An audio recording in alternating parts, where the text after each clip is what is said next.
Hello guys, welcome back our channel Telugu anime కుర్రోడు. And ఈ వీడియోలో మనం హెల్త్ పారడైజ్ సీజన్ 2 ఎపిసోడ్ 1 మీకు వీడియో తెలుగులో క్లియర్గా అయితే ఎక్స్ప్లెయిన్ చేయబోతున్నాను. యాక్చువల్గా ఈ రోజు నైట్ సెకండ్ ఎపిసోడ్ కూడా రిలీజ్ అవుతుంది. సో దాన్ని కూడా త్వరగా అయితే ఎక్స్ప్లెయిన్ చేయడానికి అయితే ట్రై చేస్తాను. అండ్ ఈ ఎపిసోడ్ 1 అనేది చాలా డిలే తీసుకున్నందుకు క్షమించేసేయండి. అండ్ ఎపిసోడ్ రన్ టైం కూడా చాలా ఎక్కువ ఉంది కాబట్టి లేట్ అండ్ ల్యాగ్ లేకుండా వీడియోని స్టార్ట్ చేసుకుందాం.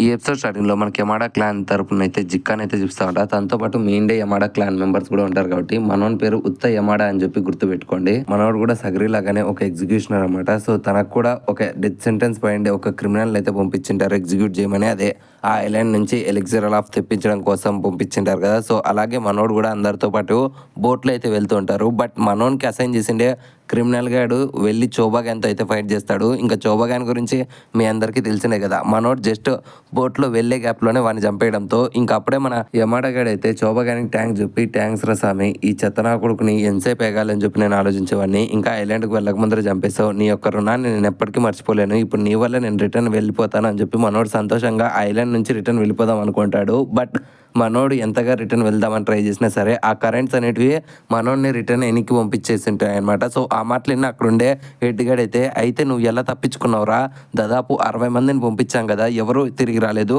కేవలం నువ్వు ఒక్కడివే ఎలా వచ్చావు, మర్యాదగా చెప్పు, అక్కడ ఏం జరిగింది, నువ్వు నిజంగానే అక్కడ ల్యాండ్ అయ్యావా లేదంటే అబద్ధాలు చెప్పావా అనడంతో ఇంకా మన యమాడా గారు కూడా అయ్యా స్వామి నేను నిజంగానే అక్కడ ల్యాండ్ అయ్యాను, బట్ నేను ఐలాండ్ లోపలికి అయితే వెళ్ళలేదు, బట్ నాకు అసైన్ చేసిన క్రిమినల్ గారు చనిపోయాడు కాబట్టి నేను ఖచ్చితంగా వాళ్ళ ఫ్యామిలీ వాళ్ళకి ఇది తెలియజేయాలని చెప్పి రిటర్న్ వచ్చేసాను అంతే, అంతకుమించి ఏం పాయింట్ లేదు అనడంతో ఇంకా ఆ మాటలు అక్కడ ఉండే వాళ్ళకైతే మైండ్ పోతుంది. ఇంకా అప్పుడే మనోడు కూడా అంతెందుకు మీరు ఇంతగా ఎందుకు వరి అవుతున్నారు, నాకు తెలిసినంత వరకు ఐలాండ్ అనేది మన వరల్డ్కి సంబంధించినది అయితే అస్సలు కాదు, ఓన్లీ ఈడియట్స్, చిల్డ్రన్స్, ఇంకా ఎదవ నా కొడుకులు మాత్రమే ఐలాండ్కి వెళ్తారు అని చెప్పడంతో ఇంకా అక్కడ ఉన్న వాళ్ళందరూ కూడా మన యమాడాన్స్ తిడతారన్నమాట. అయితే నీకు తెలిసినంత వరకు షోగన్స్ ఏమన్నా ఫూల్సారా అనడంతో ఇంకా ఆ మాటలైన మన యమాడా గారు కూడా అవును అని చెప్పబోతాడు. బట్ ఈ గ్యాప్ లోనే తన పక్కన ఉండే ఇంకొక పర్సన్ అయితే మమ్మల్ని క్షమించండి అండ్ యమాడా క్లాన్ తరపు నుంచి నేను మిమ్మల్ని క్షమాపణ కోరుకుంటున్నాను అనడంతో ఇంకా అప్పుడే అక్కడ ఉండే హెడ్స్ అంతా కూడా ఏంటి నువ్వు ఒక్కడికి క్షమాపణ చెప్తే సరిపోతుంది అనుకుంటున్నావా అని చెప్పి వాడు అరుస్తూ ఉంటాడు. బట్ ఈ గ్యాప్లోనే పక్కన ఉండే ఇంకో ముసలుడు అరే నువ్వు సైలెంట్గా ఉండవు, అక్కడ అపాలజీ చెప్తాండేది ఎవరో క్లారిటీకి చూసి మాట్లాడు అనడంతో ఇంకా అప్పుడే ఆ ముసలోడు కూడా ఓకే మీ అపాలజీని అయితే నేను యాక్సెప్ట్ చేస్తాను కానీ బట్ రిటర్న్ మళ్ళీ యమాడా క్లాన్ వాళ్ళు ఖచ్చితంగా ఆ యొక్క ప్యారడైజ్ ఐలాండ్కి అయితే వెళ్ళాల్సి ఉంటుంది. సో అక్కడికి వెళ్ళే టైంలో మీరు ఖచ్చితంగా అక్కడ నుంచి మనకు కావాల్సిన ఎలక్సిర్ ఆఫ్ లైఫ్ని తీసుకొని రావడానికి ఎవరెవరు అవసరం పడతారో వాళ్ళందరినీ కూడా మీరే జాగ్రత్తగా తీసుకొని వెళ్ళాలి, ఎక్స్పెషలీ నువ్వు యమాడా, ఆసెమాన్, షోగన్, అర్థమైందా అనడంతో ఇంకప్పుడే మనోన్ ఫేస్ రివీల్ చేస్తారు. ఇంకా బయటకు వచ్చిన మన యమాడా జిక్కి ఇంకా యమాడా షోగన్ ఇద్దరు కూడా మాట్లాడుతూ ఉంటారు. ఇంకప్పుడే షోగన్ గడు మన యమాడా జిక్కిని తిడతారన్నమాట, నీలో సామ్రాయ్ లక్షణాలు లేవురా, అసలు ఒక్కసారైనా సామ్రాయ్లా బిహేవ్ చేయరా, అసలు బేసిక్ రెస్పెక్ట్ కూడా నువ్వు ఇవ్వడం లేదు అనడంతో ఇంకప్పుడే మన యమాడా జిక్కి గడు కూడా ఓ అవునా అయితే నన్ను క్షమించు అని చెప్పి మనోడు ముందరకు వెళ్తూ ఉంటాడు. ఇంకప్పుడే షోగన్ గడు చెప్తా అనమాట, అవును రీసెంట్ గానే ఐజన్ గడ్ కూడా ఆ ఐలాండ్ కి అయితే వెళ్ళాడు కదా, సో మేము అందుకనే ఇంకొక బ్యాచ్ అయితే తీసుకొని వెళ్దామని చెప్పి క్రిమినల్స్ కోసం అయితే సర్చ్ చేసాం. బట్ క్రిమినల్స్ అందరినీ కూడా ఇవగాక్రే విలేజ్ వాళ్ళు అయితే చంపేశారు. సో ఇప్పుడు ప్రజెంట్ షోగన్ దగ్గర ఉండేది మాక్సిమం నలుగురు అండ్ నలుగురు షినోబీలు కూడా ఇవగాక్రేకి సంబంధించిన వాళ్ళే. అండ్ అప్పుడే మనకు ఒక ఫ్లాష్ బ్యాక్ సీన్ అనేది చూపిస్తారు అనమాట. ఇవగాక్రే విలేజ్ హెడ్ అండ్ చీఫ్ గాడు మన యొక్క గబ్బిమారు గురించి ఆలోచించుకుంటా ఓకే షోగన్ మా వాళ్ళని మీకు అసిస్టెంట్స్ గా నేనైతే పంపిస్తాను అండ్ నాకు కూడా హెల్ప్ పారడైస్ లో ఒక ఇంపార్టెంట్ పని ఉంది, నేను ఒక వస్తువుని మర్చిపోయాను, సో ఆ వస్తువు నాకు తిరిగి కావాలని చెప్పి మనోడు ఆలోచిస్తూ ఉంటాడు. అండ్ అప్పుడే ఆ మాటలు గుర్తు తెచ్చుకోండి మన షోగన్ గారు కూడా జిక్కాతో చెప్తామట, మనం క్రిమినల్స్ నమ్మేది అనేది ఒక ఫూలిష్ థాట్ అండ్ ఆ నా కొడుకులో ఐలాండ్కి వెళ్ళిన తర్వాత ఫస్ట్ ఏం చేస్తారో మనం అస్సలు ఎక్స్పెక్ట్ చేయలేము, అందుకనే కొంచెం జాగ్రత్తగా ఉండాలి. అండ్ రీసెంట్గానే 2 days బ్యాక్ మన ఫ్రెండ్ అయిన ఐజన్ గారు ఫైనల్ రిపోర్ట్ ఇచ్చాడు అండ్ ఈ రోజుకి ఇది 3వ రోజు, వాడు బతుకున్నాడా చచ్చాడా కూడా నాకు తెలియదు. సో అందుకని మనం ఎంత త్వరగా వీలైతే అంత త్వరగా ఆ ఐలాండ్కి రిటర్న్ వెళ్దాము అనడంతో ఇంకా ఆ మాటలు విన్న మన జిక్కగాడు నేను కూడా రావాలా, మీరు కుదిరితే వెళ్ళండి, నేనైతే అస్సలు రాను అనడంతో ఇంకా అప్పుడే మన షూగన్ గారు కూడా ఓకే ఇది ఏజన్ గాని కోసం అయితే అస్సలు కాదు, తనతో పాటు టెంజా గాడు, కీషో గాడు, సగరి ఇలా వీళ్ళందరూ కూడా మనతో పాటు ఉండే వాళ్ళే కదా ఆస్మాన్స్, సో వాళ్ళు అక్కడ ఏ సిచ్యువేషన్ లో ఉన్నారో నేను తెలుసుకోకుండా ఉండలేను, సో నేను వెయిట్ అయితే అస్సలు చేయలేను, నేను అందుకోసమనే వాళ్ళ గురించి వరి అవుతూనే ఇక్కడికి వెళ్తున్నాను, సో ఇది ఆస్మాన్స్ గా మన రెస్పాన్సిబిలిటీనే కదా అనడంతో ఇంకా ఆ మాటలు మన జిక్కగాడు కూడా అది కూడా కరెక్టే అని చెప్తాడు. ఉంటాడు. ఇంకా అప్పుడే మన షోగన్ గారు కూడా ఇంకా ఆలోచించే పని లేదు, త్వరగా వెళ్తున్నాం, మన వాళ్ళని కాపాడి ఈ మిషన్ని కంప్లీట్ చేసి వస్తున్నాం అని చెప్పి మనోళ్ళు అక్కడ నుంచి వెళ్దాం అనుకుంటారు. బట్ ఈ గ్యాప్లోనే అక్కడికి ఒక పనోడు వచ్చి లార్డ్ సమురాయ్ గారు మేము దాంతో ఏం చేయాలి అనడంతో ఇంకా అప్పుడే మన జిక్కగాడు ఆ ఐటెం తాకి వెళ్ళి ఓ ఇది నాకు ఐలాండ్ దగ్గర కొంచెం డేంజరస్గా కనపడింది, సో అందుకనే తీసుకొచ్చాను, బట్ అక్కడ మీటింగ్ దగ్గర దీన్ని చూపించేదే మర్చిపోయాను, షెట్ నా కష్టం అంతా కూడా వేస్ట్ అయిపోయింది, ఇది చూపించింటే బాగుండు అని చెప్పి మనోడు ఆ పక్క నుండే నార్మల్ షినోబితో అయితే సరసలాడుతూ ఉంటాడు. అండ్ ఈ గ్యాప్లోనే షోగన్ గడ్ అయితే ఆ జైంట్ క్రియేచర్ తాకైతే వెళ్ళి దాన్ని టచ్ చేస్తాడు. ఇంకా దాన్ని చూస్తుంటే వాడు సార్ మీరు వెళ్ళి దాన్ని ముట్టుకోకండి, అది ఇంకా బతికే ఉండే ఛాన్స్ ఉంది అనడంతో ఇంకా అప్పుడే మన షోగన్ గారు చెప్తా ఉంటా లేదు ఇది ఆల్రెడీ చనిపోయింది, నాకు దీంట్లో ఆ వే ఆఫ్ లైఫ్స్ అనేటివి కనపడలేదు అనడంతో ఇంకా వానికి అర్థం కామట అసలు వే ఆఫ్ లైఫ్స్ అంటే ఏంది అని చెప్పి మనోడు అనుకుంటాడు. ఫ్రెండ్స్ మీ అందరికీ తెలుసు కదా, way of lifes is nothing but a Tao అనమాట. ఇంకా మన షోగన్ గారు ఇంకా జిక్క ఇద్దరు వెళ్ళి ఇంకొక ఇద్దరు పర్సన్స్ని అయితే కలుగుతారు. సారీ మేము కొంచెం లేట్ అయ్యాము అండ్ మేము షోగనేట్ దగ్గర రిపోర్ట్ ఇచ్చాకే లేట్ అయిపోయింది అండ్ మనం ముందు ప్లాన్ చేసుకున్నట్లే మన నలుగురు కూడా వాళ్ళ నలుగురితో పాటు వెళ్ళబోతున్నాం అండ్ మనం నలుగురు కలిసి ఈసారి మన స్ట్రెంత్ నమ్ముకొని ఈ మిషన్ అయితే కంప్లీట్ చేయాలి, ఖచ్చితంగా మనం ఆ ఐలాండ్కి వెళ్ళాలని చెప్పి వీళ్ళైతే డిసైడ్ అవుతారు. అండ్ దీనికి ప్యారలల్గా మనకు ఆ ఐలాండ్లో అయితే తావో గురించి ఎక్స్ప్లెయిన్ చేసుకుంటూ ఉంటారు, అక్కడ ఉండే టెన్షన్స్ అంతా కూడా. అండ్ అప్పుడే ఒక టెన్షన్ అయితే తావో అనేది మన లైఫ్ని కన్జ్యూమ్ చేస్తుంది, సో మనం తావోని యూజ్ చేసే ముందర ఒకటికి 2 సార్లు ఆలోచించుకోవాలి, ఎమర్జెన్సీ సిచ్యువేషన్స్లోనే చేయాలి అండ్ ఎట్టి పరిస్థితుల్లోనూ మనం ఎక్కువగా ఉపయోగించామంటే అప్పుడు మన బాడీకి సోల్కి రెండింటికి కూడా డిఫరెన్స్గా అయిపోతుంది, సో మనం రెండింటిని కంట్రోల్ చేయలేమండంతో ఇంకా అప్పుడే ఆ మాటలు వింటున్న ఆ దోషిగాడు కూడా అవునా అట్లయితే మనం కొంచెం జాగ్రత్తగానే ఉండాలా, అయితే నాకు తెలిసినంత వరకు బాడీ సోల్ రెండు వేరు అనడంతో ఇంకా అప్పుడే మనోడు కూడా లేదురా పిచ్చోడా రెండు కలిపి ఒకటే అండ్ ఆ రెండు కలిసే తావోని కంట్రోల్ చేస్తూ ఉంటాయని చెప్పి వీళ్ళు మాట్లాడుకునే ఈ గ్యాప్లో అక్కడికైతే ఇంకొక లేడీ టెన్షన్ వచ్చి ఏంట్రా మీరేంటో కాంప్లికేటెడ్ మ్యాటర్స్ గురించి మాట్లాడుతున్నారు, మీకు తెలుసు కదా ఈ మ్యాటర్స్ గురించి మాట్లాడకూడదు అనడంతో ఇంకా అప్పుడే ఆ దోషిగాడు కూడా లేదు మేడం అని భయపడుతూ ఉంటాడు. బట్ ఆ లేడీ టెన్షన్ మాత్రం అంతగా భయపడద్దులేరా, అట్లాంటి వాటి గురించి మనం మాట్లాడుకున్నా ఏం కదలే, అసలు నువ్వు ఎందుకని తల దించుకుంటున్నావు, తల ఎత్తి ఇక్కడ ఎన్నో అందాలు ఉన్నాయి చూడరా అని చెప్పి అప్పుడే మనకు స్క్రీన్ చూపిస్తారు, లిటరలీ ఎన్నో అందాలు ఉంటాయి అనమాట. ఇంకా అప్పుడే ఆ లేడీ టెన్షన్ కూడా ఓకే మనం కొత్తగా ట్రైనింగ్ చేసుకోవడం కోసం ఈ బ్యాక్ గ్రౌండ్ క్రియేట్ చేసాం కదా ఇది నీకు నచ్చిందా అనడంతో ఇంకా అప్పుడే ఆ రెయిన్ గేడ్ కూడా ఓ ఇది చాలా ఇంప్రెసివ్గా ఉంది, లిటరలీ మనం ఇక్కడ ఈ వాటర్లో ఎంతో బాగా మనం ట్రైన్ చేసుకుంటానే మన యొక్క తావో అయిన డోయని తైసోకుని షియోట్సోకుని అండ్ షోటన్ని అయితే బాగా ట్రైన్ చేసుకోవచ్చు అండ్ పక్కన ఉండే మ్యూజిక్ని వినుకుంటా కూడా మనం ఎంతో కాన్సన్ట్రేషన్గా వీటన్నిటిని కూడా ప్రాక్టీస్ చేసుకోవచ్చు. అండ్ ఈ ట్రైనింగ్ గ్రౌండ్లో సపరేట్ రూమ్ కూడా పెట్టావు కదా మన యొక్క బోచు జుట్సు కోసం అనడంతో ఇంకా అప్పుడే మనకి పక్కన ఉండే టెన్షన్ ఓకే ఇద్దరు కలిసి బోజుట్సు ప్రాక్టీస్ చేస్తూ ఉంటారు, బట్ మీ ఇండే వాళ్ళంతా ఏం చేయాలి అనడంతో ఇంకా అప్పుడే ఆ రెయిన్ గడ్ చెప్తా ఉంటా నువ్వేం అంతగా కంగారు పడాల్సిన పని లేదు, బోచు జుట్సు అనేది మన యొక్క ఓల్డ్ తావో నుంచి కొత్త తావోకి అయితే మార్చే శక్తి అయితే మనకి ఇస్తుంది. లిటరలీ ఇద్దరు కలిసి బోజుట్సుని ప్రాక్టీస్ చేస్తున్నప్పుడు వాళ్ళిద్దరి యొక్క కలయిక ద్వారా ఒక కొత్త న్యూ స్ట్రెంత్ అనేది వాళ్ళిద్దరిలో ఎవరో ఒకరికైతే వస్తుంది అండ్ ఆ టైంలో వాళ్ళిద్దరూ కూడా ఒక గొప్ప ఎనర్జీని అయితే ఫీల్ అవుతారు అని చెప్తూ ఉంటారు. అండ్ వీళ్ళు ఇలా మాట్లాడుతున్న ఈ గ్యాప్లోనే దీనికి ప్యారలల్గా అయితే ఆ బోజు జుట్సు ఒక ఇద్దరు టెన్షన్లు అయితే ప్రాక్టీస్ చేస్తూ ఉంటారు, సో లిటరలీ బ్లడ్ కారుతూనే సరే వాళ్ళు మాత్రం ఆ ఫీల్ని అయితే ఎంతో ఎంజాయ్ చేస్తూ ఉంటారు. సో అప్పుడే ఒక టెన్షన్ ఇంకొక టెన్షన్ని thank you for the incredible power thank you so much అని చెప్తుంది. సో బయటకు వచ్చిన ఆ టెన్షన్ని చూస్తుంటే ఇంకొక టెన్షన్ ఏరా మీ ఇద్దరు బాగానే బోజుట్సు ట్రైనింగ్ చేస్తూ ఉన్నట్లున్నారు అని చెప్పి తనని ఎక్కిరిస్తూ ఉంటుంది అనమాట. ఇంకప్పుడే ఆ టెన్షన్ గడ్ కూడా కొంచెం వీక్గా ఉండడంతో ఇంకా వెంటనే ఆ టెన్షన్ నవ్వుకుంటా ఓ నీకేమైనా ట్యాన్ కావాలా చెప్పు నేను నీకు తెచ్చిస్తా కదా ఇదిగో ఈ ఫ్రెష్ సీక్వెన్స్ ట్యాన్ తాగు అని చెప్పి తనకిస్తుంది. ఇక్కడ ట్యాన్ అంటే ఏమీ లేదు ఫ్రెండ్స్, ఎలక్సిరల్ ఆఫ్ లైఫ్ అనమాట, వీళ్ళు దాన్ని ట్యాన్ అని పిలుస్తూ ఉంటారు. ఇంకా టెన్షన్ గడ్ కూడా ఆ ట్యాన్ ని తాగదాం అనుకుంటాడు కానీ బట్ ఈ గ్యాప్ లోనే ఆ టెన్షన్ చెప్తుంది అనమాట లేదు నేను దీంట్లో ఆ గ్లోయింగ్ స్టఫ్ అనేది యాడ్ చేయడం మర్చిపోయాను, ఆ గ్లోయింగ్ స్టఫ్ ఎక్కడుంది జూజిన్ అనడంతో ఇంకా అప్పుడే మనకు సీజన్ 1లో చూపించిన ఇంకొక టెన్షన్ ని చూపించి ఆ టెన్షన్ పాప కూడా ఏమో అది ఎక్కడుందో నాకు కూడా తెలుసు నువ్వే వెళ్ళి ఎత్తుక్కో అంటుంది. అండ్ దీనికి ప్యారలల్ గానే మనకి ఓల్డ్ టెన్షన్స్ యొక్క క్యాజిల్ని అయితే చూపిస్తారు. సో ఇప్పుడు ప్రెసెంట్ ఈ క్యాజిల్లో సగరి నొరగై షీహోన్ ఇంకా ఫైనల్గా మన ఈజీరియా పాప అయితే ఉంటుంది. ఎవడో తెలియదు కానీ ఈ సీజన్ 2లో మా ఈజీరియా పాప డ్రెస్ మార్చారు. సీజన్ 1లో ఎంతో పద్ధతిగా ఉంటుంది బట్ ఈ సీజన్ 2లో ఎందుకని మా పాప డ్రెస్ ఇలా మార్చారో తెలియదు కానీ ఆర్థర్ గారికి స్పెషల్ రిక్వెస్ట్ పెట్టాలి లేదంటే స్టూడియో వాళ్ళకైనా రిక్వెస్ట్ పెట్టాలి సీజన్ 3లో అన్న డ్రెస్ మార్చమని చెప్పి.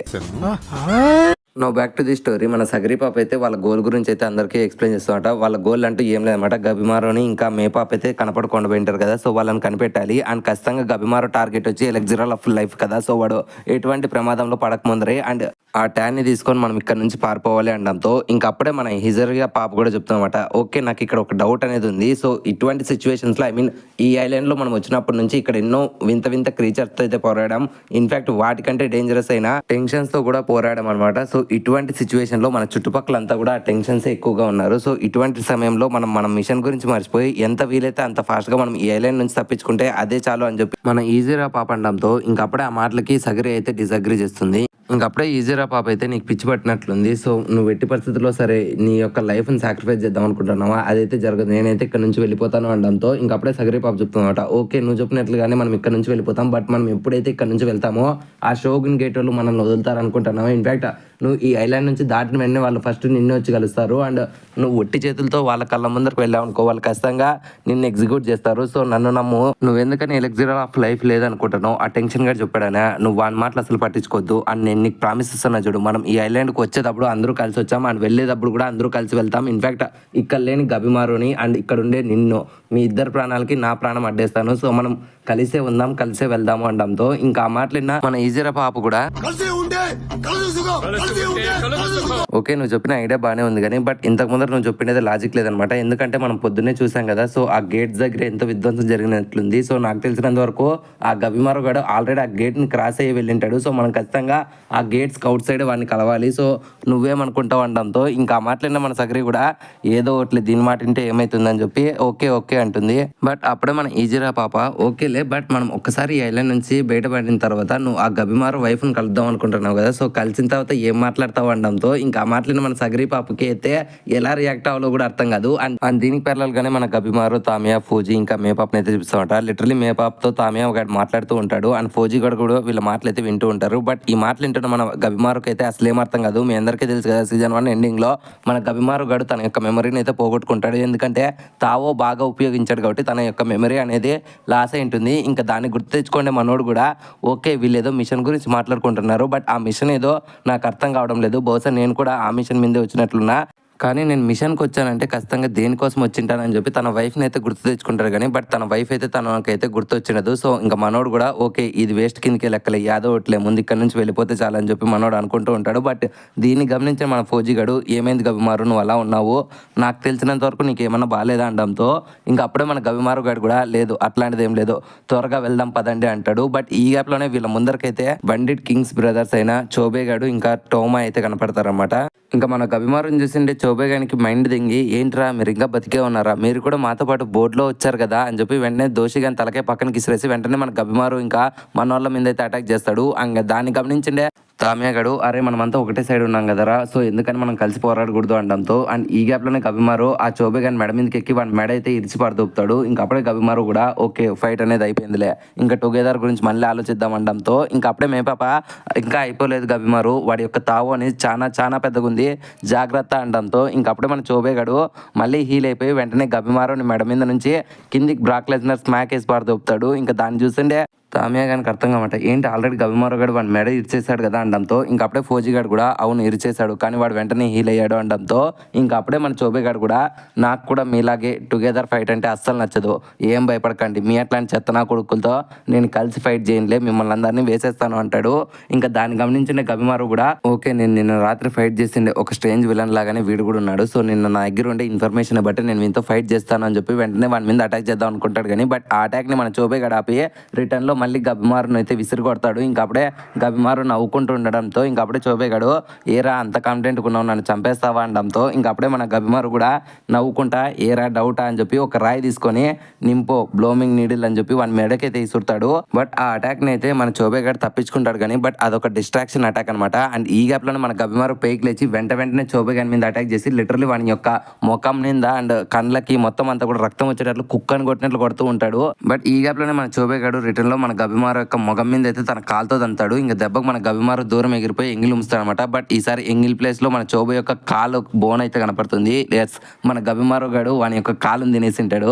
ఇంకా వెంటనే ఆ రెండింటిని కూడా హీల్ చేసుకునే చోబే గాడు, ఖచ్చితంగా నువ్వు చేసే అటాక్స్ అనేటివి మనుషులు చేయలేరు అని మన చోబే గాడు అనడంతో ఇంకా అప్పుడే గబిమారు కూడా తనకు తెలిసిన ఫైటింగ్ టెక్నిక్స్ అన్ని కూడా మన చోబే గాడి మీద అయితే అటాక్ చేస్తూ ఉంటాడు. అండ్ చోబే గాడు కూడా అన్నింటినీ డాట్ చేస్తూ ఉంటాడు. కానీ బట్ సర్టెన్ సిచ్యువేషన్ లో మన గబిమారు పైకి ఎగిరి చోబే గాని మెడకాయ దగ్గర ఉండే గొంతుకాయ మీద అయితే అయితే కొరికి వాని యొక్క బ్లడ్ అంతా కూడా బయటికి విరజిమ్మిస్తాడు. ఇంకా ఈ ఫైట్ని చూస్తుంటే తామే కానీ మైండ్ పోయి ఈ గబిమారు గడు వాని యొక్క లాజికల్ ఫోకస్ అంతా కూడా ఆ చోబే గాన్లో ఉండే వీక్ పాయింట్స్నే సెలెక్ట్ చేసుకుని అటాక్ చేస్తున్నాడు అని చెప్పి మనోడు అనుకుంటాడు. ఇంకా అప్పుడే ఫౌజీ గాడు కూడా వీళ్ళిద్దరు ఫైట్ చూస్తే ఎంతో బ్రూటల్గా ఉంది, లిటరలీ 2 బీస్ట్లు గొడవ పడితే ఎలా ఉంటుందో అలా ఉంది. ఒకటేమో వైట్ బీస్ట్, ఇంకోటేమో బ్లాక్ బీస్ట్ అని మన ఫౌజీ గాడు అనుకుంటాడు. బట్ ఈ గ్యాప్లోనే చోబే గాడు తన మెడ మీద తగిలిన గాయాన్ని కూడా హీల్ చేసేసుకొని ఓకే ఇప్పటి వరకు పిల్లాట్లు ఆపేసాయని చెప్పి వెంటనే తన కాలుతో అయితే భూమి మీద అంతాడు. దెబ్బకి అక్కడ ఉండే భూమి అంతా కూడా డిస్ట్రాయ్ అయిపోతూ ఉంటుంది.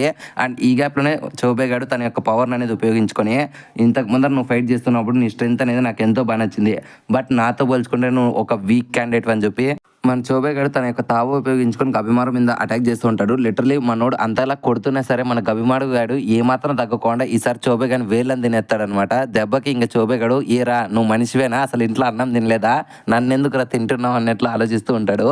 ఇంకా ఈ ఫైట్ని చూస్తుంటే తామియా గాడు ఏంట్రా ఈ గబిమారో గన్లో ఉండే స్ట్రెంత్ కొంచెం పెరిగినట్లుంది లాస్ట్ టైంతో పోల్చుకుంటా అని చెప్పి మనోడు అనుకుంటాడు. అండ్ ఈ గ్యాప్లోనే మన మేపాప్ కూడా గబిమార్లో ఉండే తావు అనేది ఇప్పుడు కొంచెం వెరైటీగా ఉంది, తను ఏదో ఫీల్ అవుతున్నాడు అని చెప్పి మన మేపాప్ అయితే అనుకుంటుంది. ఇంకా మన గబిమారు కూడా తను ఏదో పోగొట్టుకున్నాడు అని చెప్పి మనోనికి అర్థమవుతుంది. బట్ అదేది అన్నట్లు మనోనికి క్లారిటీ లేదనమాట. సో అందుకని మనోడు ఇప్పుడు ప్రెసెంట్ తన తావు అయితే యాక్టివేట్ చేయలేకున్నాడు. ఇంకా దాన్ని గమనించడే మేపాప్ కూడా గబిమారో ఫోకస్ స్ట్రాంగ్ కాదు, స్ట్రాంగ్ వీక్ అదే తావు అని చెప్పి చెప్తూ ఉంటుంది. ఇంకా అప్పుడే మన గబిమారో గాడు కూడా ఇదేంది పట్టించుకోకుండా వెంటనే చోబో గాడి మీద అటాక్ చేస్తూ ఉంటాడు. బట్ చోబో గాడు మాత్రం మన గబిమారోని కొడుతూ ఉంటాడు కానీ బట్ ఈసారి కూడా మనోడు చోబే గాని మూతి విరగొట్టడంతో ఇంకా అప్పుడే చోబే గాడు దాన్ని మళ్ళీ హీల్ చేసుకొని ఏరా తోమా నేను ఎంతసేపు అని వీంతో ఒకంతోనే ఫైట్ చేయాలి, నువ్వు ఇంకోని ఖాళీగానే ఉన్నావు కదా అని మిగిలిన అందరినీ కూడా చంపేయడంతో ఇంకా అప్పుడే మన తోమా గాడు కూడా తన బ్రదర్ చెప్పినట్లు అందరినీ చంపేద్దాం అనుకుంటాడు కానీ బట్ మనోడు ఫస్ట్ ఫౌజీతాకు వెళ్దాం అనుకుంటాడు కానీ బట్ తామియా గానికి ఒక చెయ్యి ఉందన్నట్లు వాంతాకు పోతాడు. బట్ వీని కర్మ కొద్దీ తామియా గాడు వీని కంటే స్ట్రాంగెస్ట్, దెబ్బకి తోమా గానే కొడతాడు, కుక్క కంటే ఈయన కొడతాడు, కుక్కని కొట్టినట్లు కొడతాడు అనమాట. ఇంకప్పుడే మన తోమా గాడు ఒక్కసారిగా తన యొక్క ఫ్లాష్ బ్యాక్ అంతా గుర్తు తెచ్చుకొని తన పాస్ట్ అంతా గుర్తు తెచ్చుకొని మనోడు నా జీవితం అంతా కూడా నేను ఎప్పుడు వెనకడుగు చేస్తున్నాను అండ్ నా లైఫ్లో నేను ఎంతో మందిని కలిసాను, బట్ నేను గుర్తుపెట్టుకునే ఒకటే నాకంటూ తోడుగా ఒక్కరుంటే చాలు, అదెవరో కాదు నా బ్రదర్, ఇప్పుడు నేను నా బ్రదర్కి హెల్ప్ చేయాలి అనుకుంటాడు. ఇంకా ఆ మాటలైన తామియా గాడు కూడా ఓకే వీడు లాస్ట్ టైంతో పోల్చుకుంటే వీళ్ళు ఏదో మంచి పవర్ పెంచుకున్నట్లున్నాడు అనడంతో ఇంకా అప్పుడే మన తోమగాడు పక్కన ఉండే తోషిగాని అరే తోషిగా నీకు కాల్సిండేది ఆ అమ్మాయినే కదా, త్వరగా వెళ్ళి ఆ అమ్మాయిని అండ్ ఆ ఫౌజీగాని ఇద్దరిని చంపేసి నీ పవర్ని పెంచుకోవడంతో ఇంకా అప్పుడే సగం ఉండే ఆ తోషిగాడు పరిగెత్తుకుంటా ఫౌజీ తాకి ఇంకా మేపాప్ తాకి వెళ్తూ ఉంటాడు. ఇంకా అప్పుడే ఫౌజీగాడు కూడా ఓకే నువ్వు కొంచెం వెనక్కుండు, నేను ఖచ్చితంగా వాడిని నీ తాక రానిను, వాడిని నేనే చూసుకుంటాను అంటాడు. అండ్ దీనికి ప్యారల్ గా మన గబిమారోకి ఇంకా చోబే గానికి అయితే ఫైట్ భీకరంగా జరుగుతూ ఉంటుంది అనమాట. ఇంకా అప్పుడే చోబే గాడు మన గబిమారోని అయితే భూమిలోకి అయితే గుద్ది పారదోపుతాడు. ఇంకా అప్పుడే మన గబిమారో నేను ఎలాగుంటే వాడిని కష్టంగా ఓడించలేను, నేను ఎలాగైనా గెలవాలి అన్నట్లు వాళ్ళ మాస్టర్ చెప్పిన మాటలు గుర్తు తెచ్చుకుంటాడు. ఒక నింజా అనేవాడు ఎప్పుడు నార్మల్ గా అయితే చనిపోకూడదు, తను ఎప్పుడు ఫైట్ మధ్యలోనే చనిపోతే తనకు ఒక ప్రైడ్ లాంటిది ఉంటుందని చెప్పి వాళ్ళ లీడర్ చెప్పడంతో ఇంకా ఆ మాటలు గుర్తు తెచ్చుకోవడం మన గబిమారో తన యొక్క గబిమారో ది హాలో ట్రాన్స్ఫర్మేషన్ లెక్క అయితే మారుతాడు. ఇంకా దాన్ని చూస్తూనే మన చోబే గానికి అర్థం కామాట ఓకే నువ్వు కాల్చుకొని చనిపోతాం అనుకుంటున్నావా, అయితే నీ విషయం నేను ఖచ్చితంగా కంగ్రాచులేషన్ చేస్తాను, నేను చంపేస్తాను అనడంతో ఇంకా అప్పుడే మన గబిమారో గాడు చోబే గాని మీద అయితే నింపు అటాక్స్ చేస్తూ ఉంటాడు.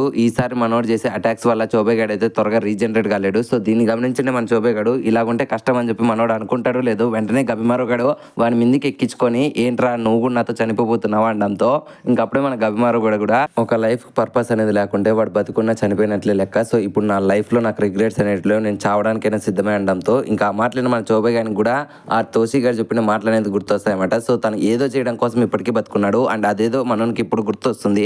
సో తను చిన్నప్పటి నుంచి బతికిండేది కేవలం ఒకే ఒక్క దానికోసం, తను ఎన్ని పోగొట్టుకున్నా ఒకదాని కోసం నిలబడ్డాడు, అది ఎవరో కాదు తన బ్రదర్ కోసం. సో ఇప్పుడు తన బ్రదర్ని కాపాడడం కోసం నేను దేన్నైనా తగలబెట్టాలని చెప్పి మనోడు డిసైడ్ అయ్యి తనలో ఉండే తావో పవర్ని అయితే ఫుల్గా అయితే యాక్టివేట్ చేస్తాడు. అండ్ ఈ గ్యాప్లోనే ఫౌజీ గాడు అయితే తన దగ్గరికి వచ్చిన దోషి గాని అయితే కుక్కను కొట్టినట్లు కొట్టేసి ఇంకా అప్పుడే గబిమారో వైపు చూస్తాడు. అండ్ అక్కడ ఉండే జనాలంతా కూడా మన గబిమారోని ఇంకా తన ముందర ఉండే చోబీ గాని అయితే చూసి షాక్ అయిపోతారు అనమాట. ఎందుకంటే మన గబిమారో గాడు అయితే తన యొక్క హాలో ఫామ్ లో ఉంటే తన ఎదురుగా ఉండే చోబే గాడు వచ్చి ఒక ప్యూర్ టెన్షన్ ఫామ్ లోకి అయితే మారింటాడు అనమాట. అండ్ ఈ సీన్ తోనే ఈ ఎపిసోడ్ అనేది ఎండ్ అయిపోయింది ఫ్రెండ్స్.